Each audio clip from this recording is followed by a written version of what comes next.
جب بھی آپ ٹی وی پہ دیکھتے ہیں نیوز شوز اسپیشلی، اور آپ دیکھتے ہیں کہ سپریم کورٹ نے یا کسی بھی لوور بینچ کورٹ نے کوئی ورڈکٹ پاس کی ہوتی ہے، تو پورے پاکستان میں ایک ڈبیٹ مچی ہوتی ہے کہ اس ورڈکٹ کا مطلب کیا ہے.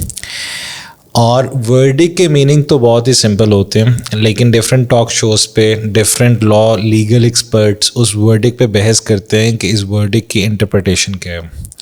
جب میں اپنے ACC کی کارپوریٹ لا کی کلاس میں بیٹھا تو انہوں نے انگلش لیگل سسٹم سمجھایا، اور انگلش لیگل سسٹم میں it was very astonishing for me to know کہ ایکچولی لا کو ڈفرینٹ ٹولس یا ڈفرینٹ زاویوں سے انٹرپریٹ کیا جاتا ہے.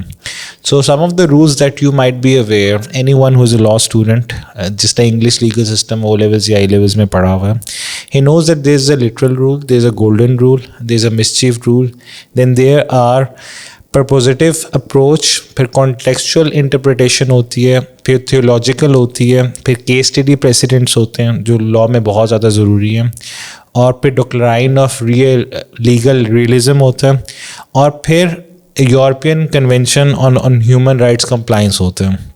اس سارے فریم ورک کو انٹرپریٹ یوز کیا جاتا ہے for the interpretation of any verdict اور judgment that is given in English legal system UK میں، اور پاکستانی لا از نو ڈفرینٹ. لیکن مین پرابلم تب آتی ہے when people like us who are a lay man, they don't understand کہ جو قرآنک ورڈکٹ ہے یا احادیث ہے اس کے پیچھے کیا فریم ورک انوالو ہے.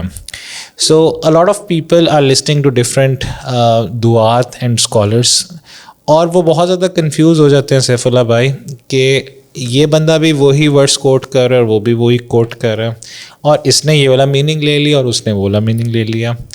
دا گاندھی اسکول آف تھاٹ، وہ جو ورسز کوٹ کرتے ہیں انہی سے وہ کہتے ہیں کہ عیسیٰ علیہ السلام کی ڈیتھ ہوگی، which is not true. On the other hand ہم انہی ورسز سے جو صحیح انٹرپریٹیشن ہے وہ یہ کہ عیسیٰ علیہ السلام کو اللہ تعالیٰ نے اوپر اٹھا لیا. پھر کچھ لوگ انہی ورسز کو یوز کرتے ہیں اور اس سے پورٹلز کی تھیوری نکال لیتے ہیں، معراج نکال لیتے ہیں. کچھ لوگ انہی ورسز کو انٹرپریٹ کرتے ہیں اور اس سے لنگوسٹیکل ساری ڈیٹا نکال لیتے ہیں. So what I wanted to understand for the آسان لفظوں میں for the audience out there, وہ یہ ہے کہ از دیر اینی وے یا کوئی اصول ہیں قرآن کی تفسیر کے انٹرپریٹیشنس کے، یا وہ نہیں ہیں جس طرح ہمیں باقی سائنسز میں ملتا ہے.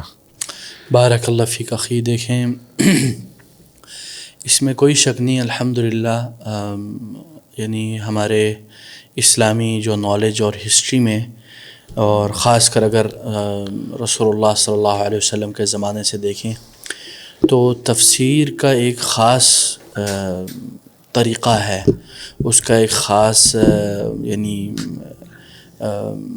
میتھڈولوجی ہے، نہ کہ ہر کوئی آ کے تفسیر کرنا شروع کر دے.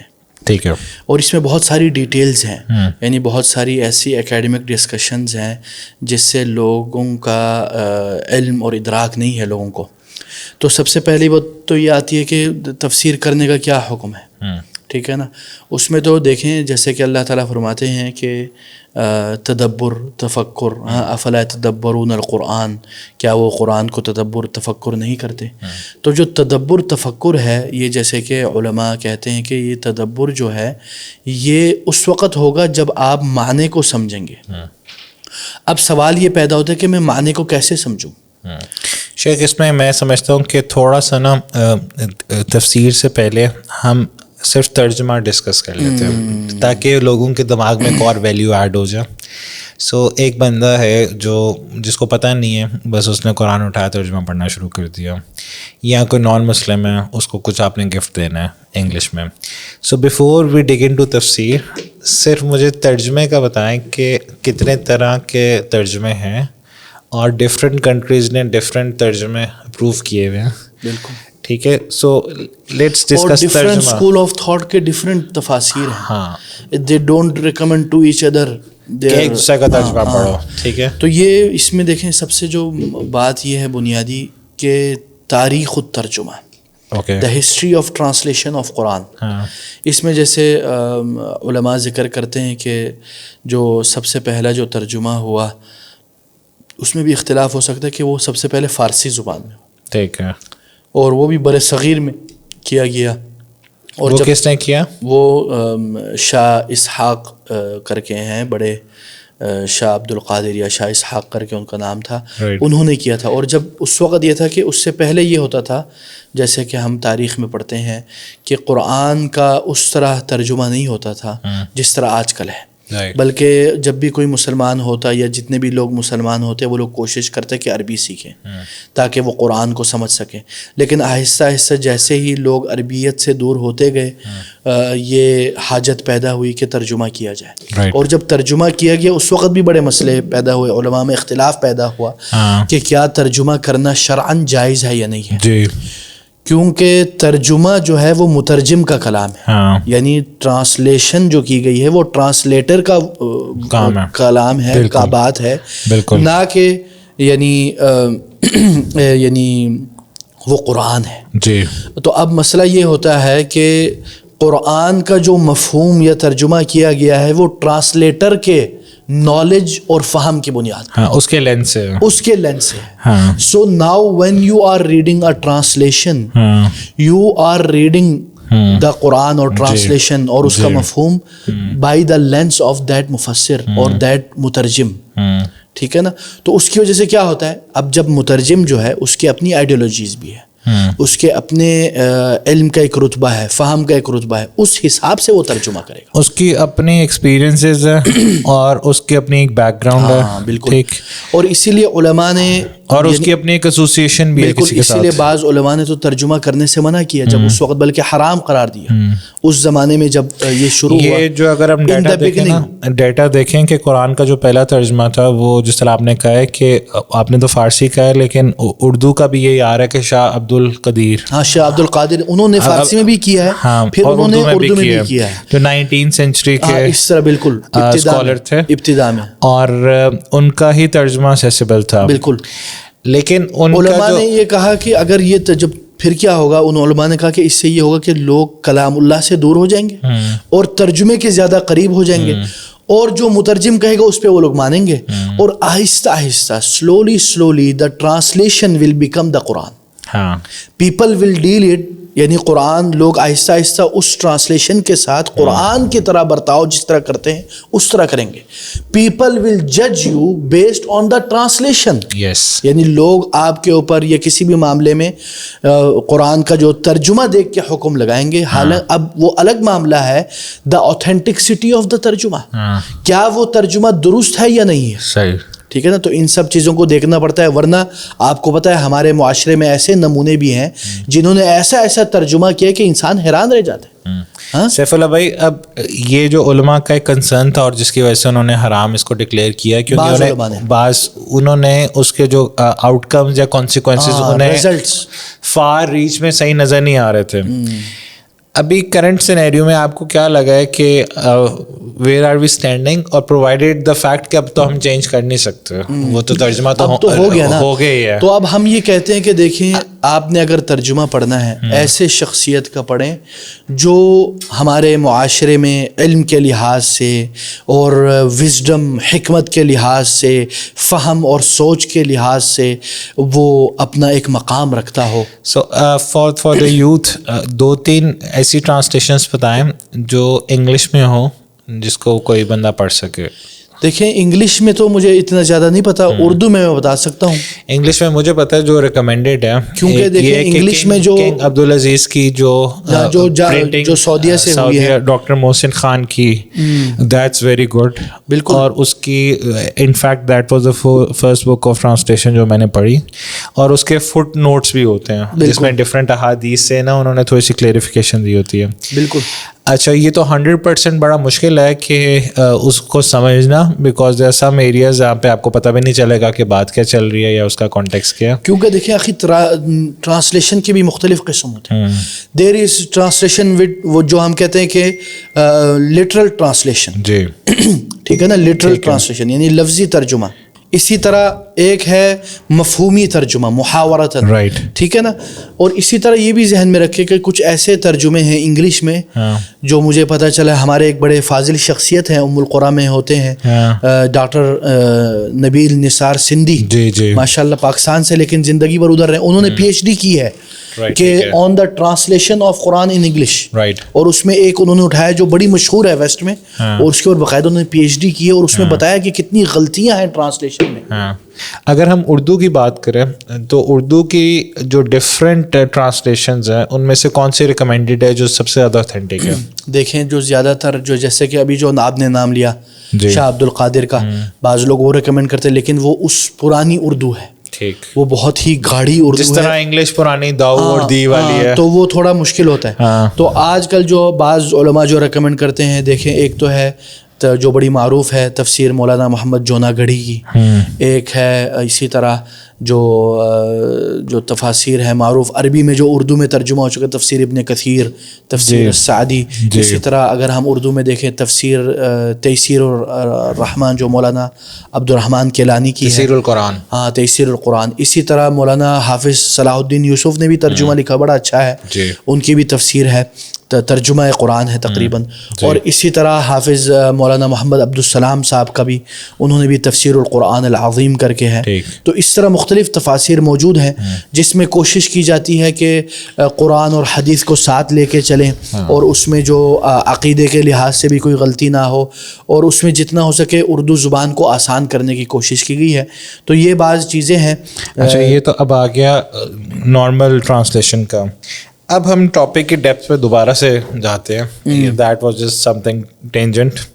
ٹاپک کی ڈیپتھ یہ ہے کہ is there any proper way to know کہ کون سا بندہ کون سی تفسیر کیسی کروا رہا ہے، یا وہ صحیح ہے یا نہیں، and what is the right source اور the right way to learn اور ٹو انڈرسٹینڈ اور ٹو گیٹ ٹو نو کہ یہ جو میں تفسیر کے لیکچر سن رہا ہوں whether they are actually good اور ناٹ. دیکھیں تفسیر جو ہے نا اس کے مختلف اقسام ہیں، مختلف طریقے ہیں، ٹھیک ہے نا. جو تفاسیر کے جو اقسام ہیں، بعض لوگوں کے علم کے مطابق عرب میں یہ ہوتا تھا کہ بعض قرآنی آیات ہر کسی کو پتہ ہے، بعض چیزیں جو یعنی لوگوں کو نہیں پتہ، بعض چیزیں جو صرف علماء کو پتہ، بعض چیزیں جو علماء کو بھی نہیں پتہ، ٹھیک ہے نا. اسی طرح جو تفسیر کے راستے ہیں مختلف طریقے ہیں. ایک تو ہے تفسیر القرآن بالقرآن، قرآن کا قرآن سے تفسیر کرنا، اس میں ربط ہونا چاہیے، یہ نہیں کہ ہر کوئی، لیکن اس میں یہ بھی شرط ہے کہ مفسر القرآن کون ہے، یہ بہت بڑی شرط ہے یہ. یعنی کیونکہ اگر آپ دیکھیں یعنی حدیث میں بھی ہے کہ صحابہ کرام اور خاص کر حضرت ابو بکر رضی اللہ عنہ کے بارے میں یہ آتا ہے کہ ایو سماء تظلنی و ایو ارض، یعنی میں قرآنی آیات میں اپنی طرف سے کچھ کہوں یہ میرے لیے بڑا خطرناک ہے کہ کیسے میں اللہ کے زمین کے اوپر آسمان کے نیچے رہ کے میں قرآن کے بارے میں اپنی رائے سے صرف اور صرف رائے سے کچھ کہوں. اس سے ہمیں پتہ چلتا ہے کہ تفسیر القرآن کوئی آسان چیز نہیں ہے. اچھا ایک تو آپ نے کہا نا کہ مفسر جو قرآن تفسیر کا وہ کون ہونا چاہیے. اچھا ایک ہم اس کی کنڈیشنز ڈسکس کرتے ہیں، پھر ہم یہ بھی کرتے ہیں کہ ایک بندہ جو ہماری طرح کا کوئی لے مین ہے وہ ڈفرینٹ تفاسیر پڑھ کے کچھ نہ کچھ اس میں سے ریپرزینٹ کر سکتا ہے، یا وہ بھی ایک کوشچنیبل ہے. وہ جیسے کہتے ہیں نا برادر راج کا ویری گڈ کوشچن. ٹھیک ہے اخی. تو اس میں یہ ہے کہ دیکھیں ایک تو یہ ہے کہ میں جو سمجھتا ہوں کہ تفسیر القرآن ہر کسی کے بس کی بات نہیں ہے، کیونکہ آپ ایک انداز میں you are signing on behalf of Allah, آپ اللہ کے یعنی نام پہ آپ سائن کر رہے ہو کہ یہ اللہ کی مراد یہ ہے. دس از ناٹ ایزی. اسی لیے بعض احادیث میں ہے کہ جو قرآن کے بارے میں اپنی رائے سے کچھ کہتا ہے یعنی بغیر کسی علم کے، رائے بھی دو دیکھیں، ایک ہے تفسیر القرآن، ایک ہے تفسیر القرآن بالمأثور یعنی جو قرآن اور احادیث اور سلف کے اقوال کے مد نظر، ایک ہے تفسیر القرآن بالرأی. اس میں بھی دو قسم ہیں. ایک ہے تفسیر القرآن بالرأی المذموم، یعنی جو قابل مذمت رائے ہے وہ کون سی ہے؟ جو ایک بندہ جس کے پاس علم ہی نہیں ہے، نہ قرآن کا علم ہے، نہ عربی کا علم ہے، نہ حدیث کا علم ہے، اور آ کے اپنی طرف سے ایک رائے پیش کرتا ہے. یس یہ مذمت ہے، قابل مذمت. ایک ہے تفسیر الرأی بالمحمود، المحمود یعنی وہ تفسیر جو رائے سے کی جاتی ہے لیکن وہ قابل مدح ہے. وہ کون سی ہے؟ وہ ایسے عالم دین سے جو مفسر قرآن ہے، جو عالم اللغہ والکتاب والسنہ اور سلف صالحین کے اقوال کو بھی جانتا ہے، ہاں، پھر آ کے وہ اپنی رائے کو پیش کرتا ہے ان چیزوں کے لینس سے گزرتے ہوئے، آفٹر دا فلٹریشن. ٹھیک ہے. تو وہ قابل مدح ہے. قابل مدح ہونے کا مطلب یہ نہیں کہ وہ صحیح ہے، یہ بھی ذہن میں رکھیں، ٹھیک ہے، کیونکہ ایک راستہ ہے. آسان تھوڑی سی اردو یوز کریں.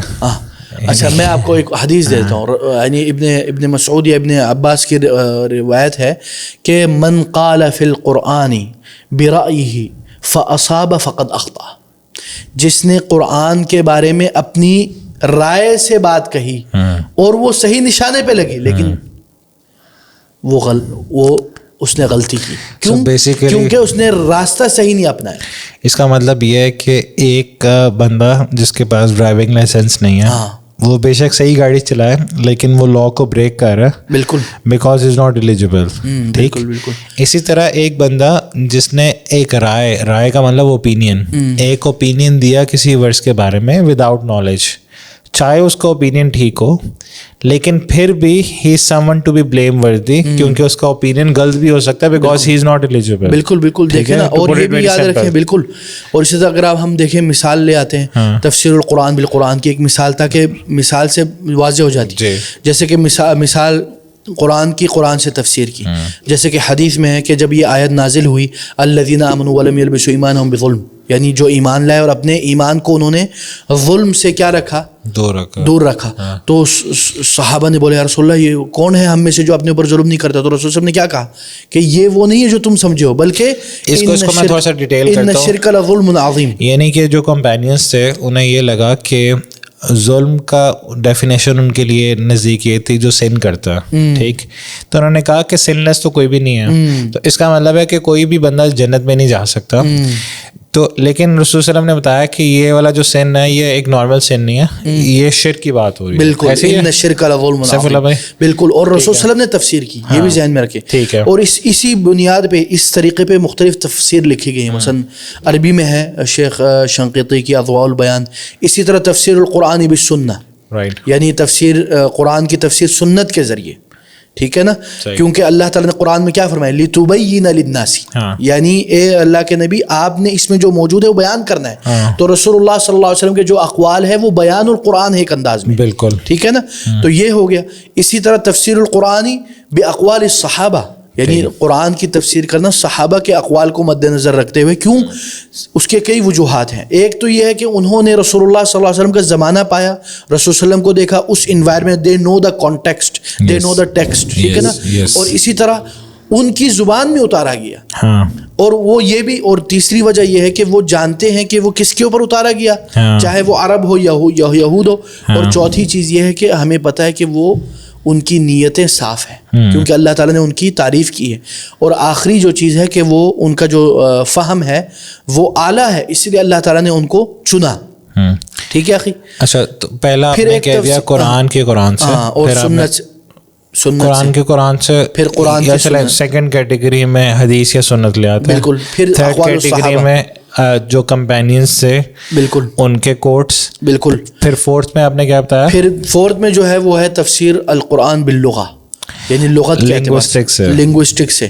لیکن ناٹ اونلی لنگوسٹک، یہ بھی ذہن میں رکھیں. ٹھیک ہے. اور اسی طرح آخر میں آتا ہے تفسیر القرآن بالرأی، یعنی اوپینین سے. جی بالکل. اچھا، اب ایک تفسیر کرتے ہوئے ان پانچوں چیزوں کو دیکھنا چاہیے یا ان میں سے کوئی ایک پک کر لیں؟ پانچوں چیزوں کو رکھیں گے تو نور علی نور ہو جائے گا نا. اگر آپ پانچوں چیزوں اسی طرح کے مختلف تفاسیر ہیں. سو بیسیکلی جب میں ایک آپ کو ایگزامپل دیتا ہوں for the people to understand, to make things easy. ایک ورس آئی، ایک جو مفسر ہے وہ کیا کہتا ہے کہ اس ورس کا پورا کانٹیکسٹ بتاتا، اس کے بعد یہ بتاتا کہ اسپیسیفک ورس ہے، یہ اسپیسیفک تو تھی لیکن اس کا جنرل میننگ یہ ہے. اس ورس کے بارے میں ڈفرینٹ کمپینینس کی یہ آرا تھی. لنگوسٹکلی یہ والی ورڈس ایسے ہے, اور آج کل کے کنٹمپریری اسکالرز ایک یہ والا اوپینین بھی دیتے ہیں, یہ تو بہت اچھا اور بیسٹ ہو جائے گا. ٹھیک, ایک اور مفسر آتا ہے, وہ نہ ہی بتاتا ہے کہ اس کا سبب نزول کیا تھا, اس کے بارے میں کمپینیز نے کیا کہا, اس کے بارے میں حدیث میں کیا کہا, وہ آتے ساتھ ہی لنگوسٹکلی اس ورڈس کو ایکسپلین کرنا شروع کر دیتا ہے. ٹھیک, تو what are some of the problems اور دا بینیفٹس جو آپ کو اس اپروچ میں نظر آ رہے ہیں؟ یعنی تفسیر باللغہ میں بالکل تفسیر باللغہ ہی بس ہوئی جا رہی ہے. ٹھیک ہے, اس پہ دیکھیں نا, اس پہ بعض علماء نے بڑا کلام کیا ہے, کیونکہ دیکھیں صحابہ بھی اصحاب اللغہ ہے, لغت میں صحابہ بھی قابل حجت ہے, تو ان کا کہنا یہ بھی لغت کا ایک دلیل ہے. ویری گڈ پوائنٹ, یہ ذہن میں رکھنا چاہیے. بیسیکلی آپ کہہ رہے ہیں کہ ہم صحابہ کو یا جتنے بھی کمپینینز ہیں اس کو ہم کیا کہہ سکتے ہیں کہ اوور شیڈو یا بائی پاس کر ہی نہیں سکتے, because they were also the experts in لغہ. Right, yes, they are the قابل حجت ان لغہ. یعنی ان کی بنا پہ لغت عربیہ کے معنی مفہوم بنتے ہیں. ٹھیک ہے نا, تو اس لیے یہ ذہن میں رکھنا چاہیے, کیونکہ اللہ تعالیٰ نے کیا فرمایا کہ انا انزلناہ قرآنا عربیہ, ہم نے قرآن کو عربی زبان میں اتارا ہے. تو اس لیے اب عرب کون تھے اس وقت؟ صحابہ تھے, جو ایکسپرٹس تھے. بالکل, تو اسی لیے پھر ہمیں پتہ چلا کہ ہم نے اس کو کس طرح تفسیر سے کرنا ہے اور صحابہ کے اقوال کو کس طرح لینا ہے, نہ کہ ہم لغت کی بات کر کے ہم اصحاب لغت کی بات لائیں صحابہ کے قول کے معارض. ٹھیک ہے, ایک اور بات یاد رکھیں, لغت میں بھی دو چیزیں ہیں. ایک چیز اس کو بولتے ہیں المعنی اللغوی, یعنی جو لنگوسٹک میننگ ہے of the word. Then there is a something it's called المعنی الاصطلاحی الشرعی, یعنی وہ معنی, وہ ڈیفینیشن جو شریعت میں یا اصطلاح میں. مثلا میں آپ کو مثال دیتا ہوں, الصوم کا کیا مطلب ہے؟ رک جانا. اب شریعت میں کیا معنی ہے اس کا؟ روزہ. اگر ہم اس کو صرف اس معنی میں لیں تو پھر تو پورا معنی بدل جائے گا قرآن کا. اسی طرح شیخ صلاح کا میننگ ہے دعا. ہاں, دعا. اب شریعہ میں اس کا میننگ ہے کہ ایک پرٹیکولر طریقے سے نماز افضل کرنا. بالکل. ٹھیک, تو صرف لغت لے کے آپ ہر چیز کو ٹینٹ کر سکتے ہو, مولڈ کر سکتے ہو, اس کو اپنی مرضی کا رنگ دے سکتے ہو. بالکل. تو یہ بہت ضروری ہے. اور اسی طرح یہ بھی یاد رکھیں, میں نے یہ دیکھا ہے کہ بعض لوگ تکلف کرتے ہیں, یعنی سم ٹائم دے برنگ الاقوال الشاذہ فی اللغت العربی, یعنی وہ اقوال جو لغت عربیہ میں شاذ ہے. شاذ ویری لیس, یعنی اٹس ناٹ اے, یعنی شاذ. وہ تو ہم دونوں تو اکٹھے رہتے ہیں نا, تو مجھے ٹرمز پتہ چل گیا. ایک ہے میجورٹی اوپینین, ایک ہے کہ اس میجورٹی اوپینین کا ایک آؤٹ لائن ہے جو بہت ہی جو قابل التفات نہیں ہے, جس کی طرف لوگ نہیں, اور وہ اب لوگ میجورٹی نہیں, ایک مائنر اوپینین ہے, اور آپ کو مائنر اوپینین ہر چیز میں اس کو چھوڑ دیا ہے. ہاں, اس کو شاذ رائے کہتے ہیں. بالکل. اور یہ بھی ہوتا ہے, کبھی میں نے بھی دیکھا ہے کہ بعض لوگ مثلا کیا ہوتا ہے, تفسیر کے نام پہ نا ایک آیت کے دوسرے آیت کے ساتھ ربط پیدا کرنے کے لیے ایک تکلف کرتے ہیں. ٹھیک ہے, کہ اس میں یہ ہے, اور اس سے کیا ہوتا ہے, تھوڑا مشکل ہو جاتا ہے سمجھنا کہ یار یہ جو تم کہہ رہے ہو یہ اس میں موجود نہیں ہے, یہ صرف تمہارے ذہن میں ہے. اگر ایک بندہ جو صاحب علم دیکھے تو اس میں یہ تکلف بھی نہیں ہونا چاہیے. اور چوتھی بات یہ بھی یاد رکھیں, ایک اور طریقہ ہے آج کل لوگوں کا عربی زبان کے اوپر فوکس کر کے, وہ کیا کرتے ہیں, all they do is کیا, وہ جو مارکیٹنگ اسٹریٹجی ہوتی ہے نا, کہ وہ قرآنی آیات کے جو لغوی معنی میں جو نادر چیزیں ہیں, جو ایسی چیز جو مارکیٹ میں معروف نہیں ہے, اس کو پیش کرتے ہیں. اور اس کی بات کی وجہ سے اس کو یہ ذہن میں نہیں آتا کہ اس کے نتائج کیا ہوں گے. میں آپ کو مثال دیتا ہوں. مثلا ایک بندہ ہے, وہ کہتا ہے کہ جو قرآنی آیت ہے, اللہ کے نبی حضرت موسیٰ علیہ السلام وہ کہتے ہیں کہ میرے لیے میرے حضرت جو بھائی ہیں ہارون, ان کو میرے لیے معاون بنا دے. ٹھیک ہے, ہاں, اشدد بھی ازری, ہاں, میرے لیے ایک کمر بستہ, میری ہمت وہ ہو جائے گی. اب وہ بندہ کیا ترجمہ کرتا ہے اس کا, وہ کیا اس سے نقطہ نکالتا ہے لغت عربیہ کی بیس پر. ایک تو مسئلہ یہ ہوتا ہے کہ لغت عربی میں وہ ہے یا نہیں, یہ بھی مسئلہ ہے. ٹھیک ہے. سیکنڈ یہ ہوتا ہے وہ سمجھتا ہے کہ ہے اور اس کو اس طرح پیش کرتا ہے, اور کہتا ہے کہ نعوذ باللہ حضرت موسیٰ علیہ السلام نے کیا کیا, ہاں, اپنی ذمہ داری سے ہاتھ اٹھا لیا اور کہا کہ میں یہ نہیں اٹھا سکتا, حضرت ہارون کو دیو. اب دیکھو کتنی یہ خطرناک بات ہے. تو اس سے ہمیں پتہ چلتا ہے کہ آپ نے پروفٹ کے ساتھ کچھ ایسا ایٹریبیوٹ کر دیا جو انہوں نے نہیں کہا, نہ ان کے معنی نکلتا ہے. ہاں اچھا شیخ, اس میں ایک جو قرآنیون ہے ٹھیک, جو حدیث کو نیگلیکٹ کر دیتے ہیں, وہ تو پہلے طریقے پہ بہت زیادہ اس کو ابیوز کرتے ہیں کہ قرآن کی تفسیر بس قرآن سے کرتے رہتے ہیں. ایسے ہی ہے برادر, بالکل بالکل.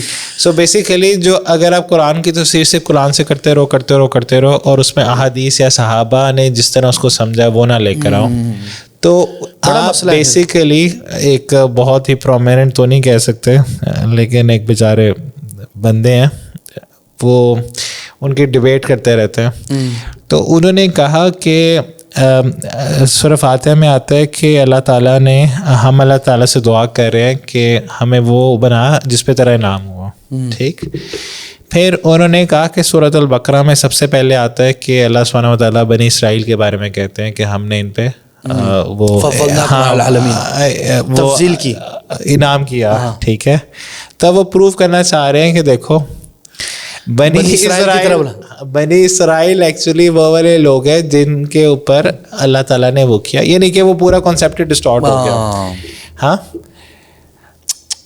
یہ بڑا مسئلہ ہے. دیکھا گیا آپ نے وہ مجھے پتہ چل گیا آپ کا اشارہ کس طرف ہے, جنہوں نے دیکھا وہ سمجھ جائیں گے. ہاں تو اب یہ مجھے بتائیں کہ اس طرح تو آپ کوئی بھی ورڈس کو اٹھا کے کسی بھی ورڈس کے ساتھ وہ ربط پیدا کر کے اپنے مرضی کا میننگ بنا سکتے ہو. یہ جو القرآنیون یا قرآنسٹ جن کو کہتے ہیں, they are different type of people. There are, ان میں کچھ ایسے لوگ ہیں جو انکار الحدیث کرتے ہیں مطلقاً, بالکل ہی حدیث کو نہیں مانتے. کچھ ایسے ہیں جو جزوی منکرین حدیث ہیں. کچھ احادیث کو نہیں مانتے جو ان کے مزاج کے مطابق نہیں ہے, جو ان کے مزاج کے مطابق چاہے وہ ضعیف موضوع ہو اس کو بھی لے لیتے ہیں. قرآنیون کا پتہ کیسے چل سکتا ہے لوگوں کو کہ یار یہ بندہ قرآنی ہونا, میں وہ اس کے میں آپ کو اس کے میں آپ کو حدیث بھی پیش کروں, اور یہ من دلائل النبوہ ہے, یعنی رسول اللہ صلی اللہ علیہ وسلم کے نبی ہونے کے دلائل میں سے ایک دلیل یہ ہے. اچھا میں آپ کو وہ حدیث پیش کرتا ہوں. مثلا اب یہ کیا ہوتا ہے, اسی طرح ایک تو ہو گیا میں جزوی منکر ہوں, ایک ہو گیا استخفاف حدیث. استخفاف حدیث کیا ہے, یعنی حدیث کو وہ مقام نہیں دیتے جو دینا چاہیے. ٹھیک ہے. اب میں مثلا وہ کہتے ہیں کہ یار اللہ تعالیٰ فرماتے ہیں, قرآنسٹ کیا کہتے ہیں, اللہ تعالیٰ فرماتے ہیں وَنَزَّلْنَا عَلَيْكَ الْقُرْآنَ تِبْيَانًا لِكُلِّ شَيْءٍ, ہم نے کتاب اتار دی ہے, قرآن علیک الکتاب اتار دی ہے, اس میں سب کچھ ہے. ٹھیک ہے. اب انہوں نے سمجھا کتاب سے کیا مراد ہے, صرف قرآن. ٹھیک ہے. اب وہ دوسری آیت لے کے آتے کیا بولتے ہیں, اللہ تعالیٰ فرماتے ہیں ما فرطنا فی الکتاب من شیء, ہم نے کوئی بھی چیز نہیں چھوڑی یار, ہر چیز کتاب میں موجود ہے. ٹھیک ہے نا. اب دیکھیں نا, یہ باتیں تو صحیح ہیں, باتیں صحیح ہیں, باتیں تو بڑی لاجیکل ہے. اب میں آپ کو رسول صلی اللہ علیہ وسلم کی حدیث سناتا ہوں اور اس کے بعد ہم اس کے اوپر رد کرتے ہیں قرآن سے. ٹھیک ہے. We will turn the table on them. کیا بات ہے. This is the یعنی ریئل گیم. سیف اللہ بھائی اسٹریٹجی. ٹھیک ہے نا, جس کو عربی میں بولتے ہیں قلب الطاولہ. ٹھیک ہے. ایک میں آپ کو حدیث پیش کرتا ہوں, پھر میں قرآنی آیات اور دلائل پیش کرتا ہوں کہ اللہ کے رسول کے بات کو نہیں ماننا کیا ہے. ٹھیک ہے. ایک تو میں آپ کو دلائل النبوہ, this is we can say proof from the profit hood.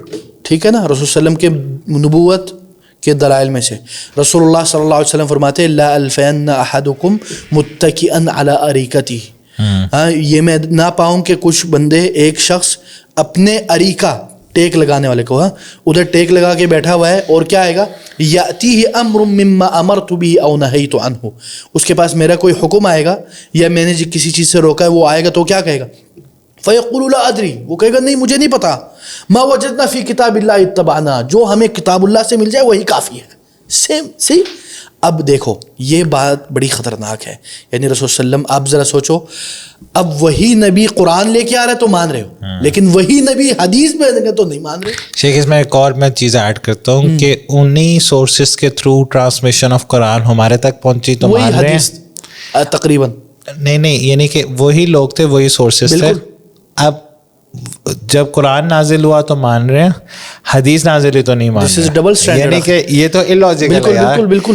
وہ پھر کہتے ہیں کہ اللہ تعالیٰ نے قرآن کو پروٹیکشن کا اپنا ذمہ لیا ہوا ہے, تو اگر ہو سکتا ہے کہ وہ لیا ہے تو انہوں نے خود لگا دی ہو. ٹھیک ہے, اگر آپ اس طرح سوچو گے تو پھر تو کچھ بھی ہو سکتا ہے. اللہ اکبر, یہ دیکھیں بڑی خطرناک بات ہے.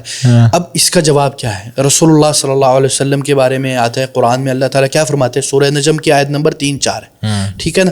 وما ينطق عن الهوى ان هو الا وحی یوحى, وہ اپنی طرف سے کوئی بات نہیں کرتا, اپنی ہوا سے, اپنے ڈیزائر سے نہیں. ان هو الا وحی یوحى, وہ ہر کیا ہے, وہ وحی کے ذریعے بات کرتا ہے. اور اسی طرح اللہ تعالیٰ آگے کیا فرماتے ہیں؟ اللہ تعالیٰ آگے اور بعض یعنی آیات میں کیا فرماتے ہیں کہ وَأَنزَلَ عَلَيْكَ الْكِتَابَ وَالْحِكْمَةَ وَعَلَّمَكَ مَا لَمْ تَكُنْ تَعْلَمْ وَكَانَ فَضْلُ اللَّهِ عَلَيْكَ عَظِيمًا. یعنی اللہ تعالیٰ نبی کا فضل بیان کر رہے ہیں, ٹھیک ہے نا, کہ کیا ہے, اللہ تعالیٰ فرما رہے ہیں کہ ہم نے تمہارے اوپر قرآن بھی نازل کی, کتاب بھی اور حکمت بھی. وَعَلَّمَكَ مَا لَمْ تَكُنْ تَعْلَمْ, اور تمہیں وہ سکھایا جو تم نہیں جانتے تھے. وَكَانَ فَضْلُ اللَّهِ عَلَيْكَ عَظِيمًا, اور اللہ کا فضل تمہارے اوپر بہت زیادہ تھا. اب دیکھیں اس کے بعد ہم آتے ہیں کہ قرآن نے ہمیں آرڈر دیا ہے. It's a order from Allah to follow رسول اللہ صلی اللہ علیہ وسلم اینڈ واٹ ہی سیز. اللہ تعالیٰ کیا فرماتے ہیں؟ قُلْ أَطِيعُوا اللَّهَ وَالرَّسُولَ, اللہ کی اطاعت کرو اور رسول کی اطاعت کرو.